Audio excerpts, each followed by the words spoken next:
Olá, sejam bem-vindos de novo à nossa quarta aula do programa Aprender a Estudar em Casa.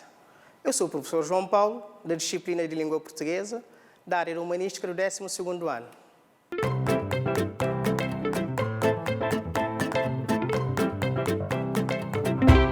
Na aula de hoje, nós vamos falar de um dos temas mais importantes da literatura portuguesa. Vamos falar da poesia lírica de Luís de Camões. O nosso sumário de hoje tem 3 pontos. No primeiro ponto, vamos fazer a revisão da aula anterior. No segundo ponto, vamos fazer a introdução ao estudo da poesia lírica de Luís de Camões.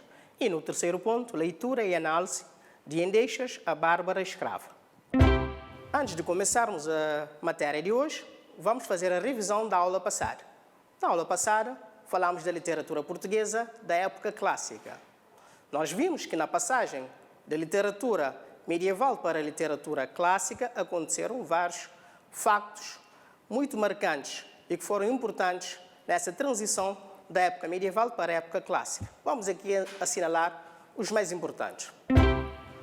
Ponto 1. Os descobrimentos marítimos que aconteceram durante o século XV e depois também nos séculos posteriores foram muito importantes para o conhecimento que os europeus vão passar a ter do mundo, porque vão passar a conhecer outros continentes, outros países, animais novos, plantas novas, que vai possibilitar o desenvolvimento tanto da ciência, da agricultura, como também da própria mentalidade científica. Um outro ponto importante, também aqui referir, foi a divisão da Igreja de Roma em 2 grupos. Houve contestações iniciadas por alguns clérigos, nomeadamente o Lutero e também o Erasmo de Roterdão, que queriam algumas reformas dentro da própria Igreja.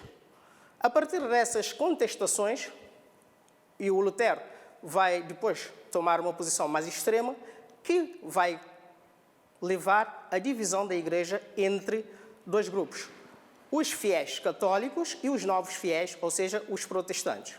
Um outro aspecto também importante foi o surgimento de novos métodos científicos, ou seja, a partir do Renascimento, a ciência passa a ser uma ciência mais experimental, baseada na observação direta, em oposição a um pensamento escolástico medieval, em que a ciência era uma ciência mais teórica e especulativa e assente na autoridade dos mestres. Um outro ponto importante foi a invenção da imprensa feita por Gutenberg. A imprensa foi muito importante porque permitiu a disseminação de conhecimentos e informações que antes estavam confinados mais nos conventos e também nos próprios mosteiros. Então, todos esses acontecimentos e factos foram muito importantes para que surgisse uma nova forma de fazer a literatura, uma nova forma de pensar a ciência. Falando agora especificamente da literatura portuguesa, também nesse século XVI, a partir do século XVI, vão surgir obras e também outros acontecimentos marcantes que vai fazer essa transição da época medieval para o Renascimento.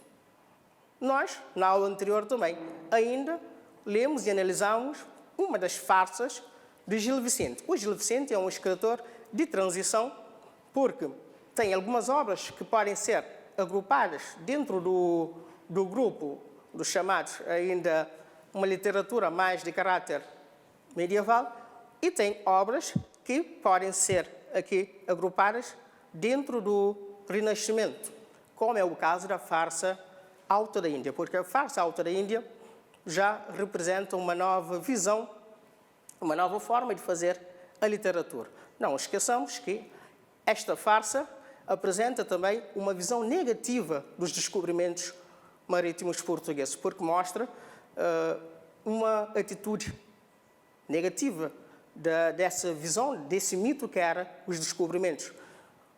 Podíamos, por exemplo, fazer aqui a comparação entre o Alta da Índia e os Lusíadas, onde nos Lusíadas vamos ter aqui uma obra a celebrar os grandes feitos heróicos dos portugueses. Para a nossa aula de hoje, como referi anteriormente, nós vamos falar da poesia lírica de Luís de Camões. Quem foi Camões? Quem foi este extraordinário poeta português e um dos grandes cultores da língua portuguesa? É isso que nós vamos fazer a seguir. Vamos ler alguns trechos da sua biografia para poder conhecer melhor esse grande poeta português. Luís Vaz de Camões nasceu em 1524 ou 1525 em Lisboa. Os seus pais foram Simão Vaz de Camões e Ana de Sá. A cultura que revela é de uma extensão e profundidade excepcionais, obtida quer através da leitura dos clássicos no original, Virgílio, Horácio, Ovídio, Homero, quer através da consulta de antologias e de manuais eruditos organizados na época. Durante a sua juventude, frequentou meios muito diferentes. Uma ou outra vez terá tido acesso ao paço, à corte, pois alguns poemas atestam um convívio galante e o domínio das convenções da poesia palaciana. Mais frequentemente, como documentam as cartas, procurava ambientes boêmios e libertinos. Camões parte para Goa a 24 de março de 1553, na esquadra de Fernão Álvares Cabral. O poeta repetia a experiência de Vasco da Gama pouco mais de 50 anos depois. Sabemos que, em 1580, morreu pobre e foi enterrar em Campa Rasa, embrulhado no lençol, pedido aos fidalgos da casa do Vimioso. Este é um excerto da sua biografia, feita por Maria Vitalina de Matos, que é uma das especialistas em estudos camonianos. Vamos agora também ver e conhecer quais foram as obras que foram aqui produzidas por este grande poeta português. Na sua lista bibliográfica, nós vamos encontrar 3 gêneros poéticos, mas também um outro gênero literário, que são os textos epistolares. Vamos encontrar a poesia épica, a poesia lírica, os textos dramáticos e, como eu referi, também os textos epistolares. Na poesia épica, ainda em vida, Camões publicou a sua epopeia Os Lusíadas em 1572, ou seja, 8 anos antes do seu desaparecimento físico. Os Lusíadas é a grande epopeia da língua portuguesa. E nessa epopeia, Camões celebra os feitos heróicos do povo português. Na poesia lírica, temos as rimas. A primeira publicação data de 1595 e a segunda publicação de 1598. Ou seja, as rimas, a sua poesia lírica, foi publicada depois da sua morte. A primeira edição em 1595 e a segunda em 1598. Dentro dessa poesia encontraremos cantigas, vilancetes, esparsas, endechas, redondilhas, sonetos, odes, canções, elegias e também aéclogas. A poesia épica e também a poesia lírica de Luís de Camões são consideradas as obras maiores desse poeta, mas também Camões escreveu outros textos, nomeadamente textos dramáticos. Temos, por exemplo, 3 autos que foram representados ainda em vida de Luís de Camões. Anfitriões, El Rei Sileico, representados em Lisboa antes de Camões partir para a Índia, e Filodemo foi representado na China. Esses 3 autos representam a produção da poesia dramática de Luís de Camões. E ainda podemos falar de textos epistolares. Textos epistolares, temos 3 cartas que aparecem publicadas nas primeiras rimas, nas rimas de 1595. Neste grupo, eu gostaria de destacar a carta. Esta vai com a candeia na mão, que é uma carta que Camões escreveu a quando da sua expedição militar na cidade de Ceuta. Vou aqui ler um pequeno excerto dessa carta, que é considerada, entre as 3 cartas, aquela que também, em termos literários, é a mais importante. Pouco sabe da tristeza quem sem remédio para ela diz ao triste que se alegre, pois não vê que alheios contentamentos a um coração descontente, não lhe remediando o que sente, lhe dobram o que padece. Nesta carta, Camões apresenta uma noção muito curiosa da dor e da tristeza, apresenta a dor como sendo algo de inevitável. Para além desta carta, também Camões ainda escreveu mais 2 cartas. Uma observação. Em vida, Camões só publicou os Lusíadas e mais 3 poemas líricos, um soneto, uma ode e um terceto. Estas informações, tanto sobre a sua biografia como sobre as obras que ele publicou em vida ou que foram publicadas posteriormente, depois do seu desaparecimento, são informações importantes que nos vão dar uma imagem da dimensão tanto do poeta como também do homem. De seguida vamos passar a analisar alguns dos aspectos mais marcantes da lírica camoniana, ou seja, da sua poesia lírica. Influências: poesia tradicional, poesia trovadoresca e palaciana e a poesia renascentista, introduzida em Portugal por Sá de Miranda. Ou seja, Luís de Camões é também, nesse sentido, um grande poeta porque soube aproveitar tanto a tradição anterior, a tradição poética anterior, como também vai seguir os novos modelos poéticos que foram introduzidos em Portugal por um outro poeta, que foi o poeta Sá de Miranda. Nas outras influências, clássicos como Homero, Virgílio, Ovídio, Horácio e os poetas italianos como Dante e Petrarca. E Camões soube aproveitar todas essas formas poéticas também para construir ela própria uma poética muito original e profunda. Composições na medida velha, redondilha menor e maior, como vilancete, cantiga, esparsa, endecha, e na medida nova, versos decassílabos, como soneto, canção, ode, elegia. Tanto a medida nova como também a medida velha foram medidas que foram usadas por Luís de Camões para escrever as suas composições poéticas. E quanto à temática, temos o amor platônico, o conflito entre o amor puro, espiritual, e amor sensual, carnal, a mudança, o desconcerto do mundo, temática religiosa, poemas de circunstâncias, quer para lembrar jocosamente uma dívida, quer para convidar os amigos para uma ceia. Na temática, Camões também usou diferentes temáticas, mas centrou a sua composição poética essencialmente na temática do amor. E o amor que Camões fala é principalmente um amor de influência neoplatônica.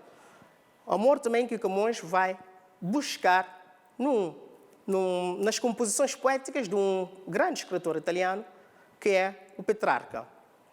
De seguida, nós vamos agora escutar, numa versão áudio, uma endecha de Camões intitulada Endechas a Bárbara Escrava.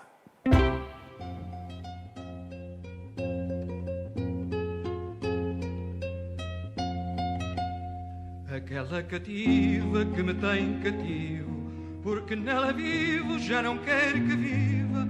Eu nunca vi rosa em suaves molhos, que para meus olhos fosse mais formosa. campo flores, nem no céu estrelas me parecem belas como os meus amores. Rosto singular, olhos sossegados, pretos e cansados, mas não de matar.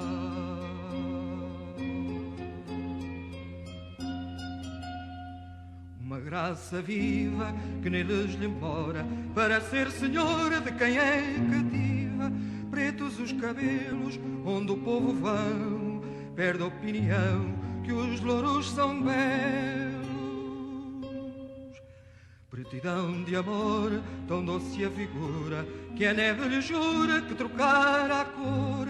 Lê da mansidão que o siso acompanha, bem parece estranha, mas bárbara não.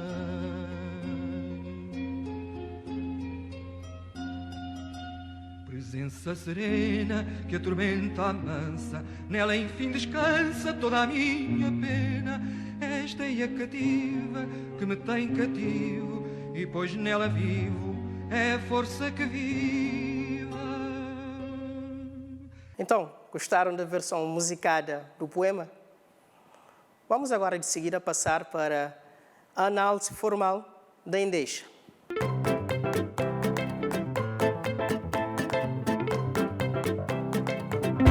No ponto 1, assinale as opções corretas. 1.1. Este poema é constituído por A. 40 versos e 10 quadras, B. 40 versos e 10 tercetos, C. 10 versos e 40 quadras. 1.2. Foram utilizados versos decassílabos, B. Redondilha menor, pentassílabos, C. Redondilha maior, heptassílabos. 1.3. Nas estrofes foram utilizadas rimas A. Interpoladas, B. Cruzadas, C. Emparelhadas. Agora vou-vos deixar um pequeno minuto de reflexão para poderem responder corretamente a essas questões.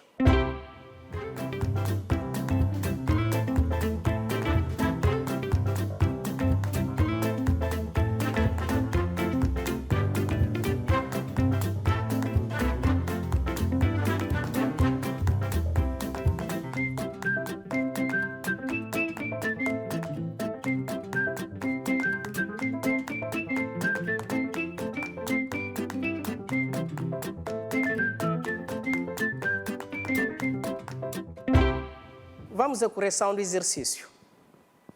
No 1.1, este poema é constituído por... A resposta correta é a linha A, 40 versos e 10 quadras. Na 1.2, foram utilizados versos. A resposta correta é a linha B, redondilha menor, ou seja, pentassílabos, versos de 5 sílabas métricas. Na 1.3, nas estrofes foram utilizadas rimas. A opção correta é a opção A, interpoladas. Estas eram as opções corretas nesse exercício de análise formal.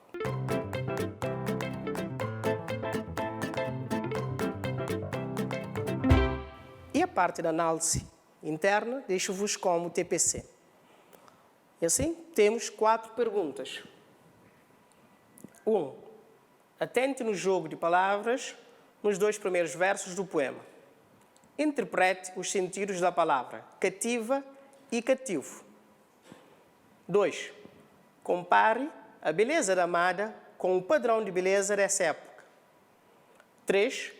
Faça um levantamento das características físicas e psicológicas de Bárbara. 4. Que tipo de mulher retrata o poeta? 4 perguntas de análise interna do poema.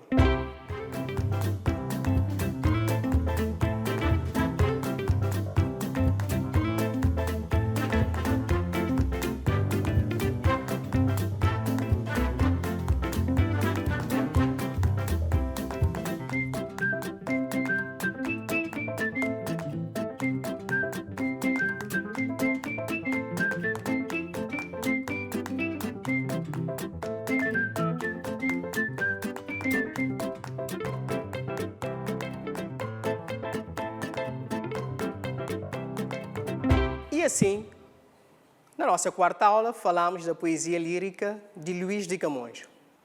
Luís de Camões, que é considerado por muitos como sendo o maior poeta de língua portuguesa de todos os tempos, deixou-nos tanto poesias líricas, épicas e também obras dramáticas. A sua poesia lírica foi publicada após a sua morte em 1580. Espero que tenham apreciado a mais uma aula de língua portuguesa, área humanística do 12º ano do programa Aprender e Estudar em Casa. Muito obrigado pela vossa atenção. Até a próxima aula.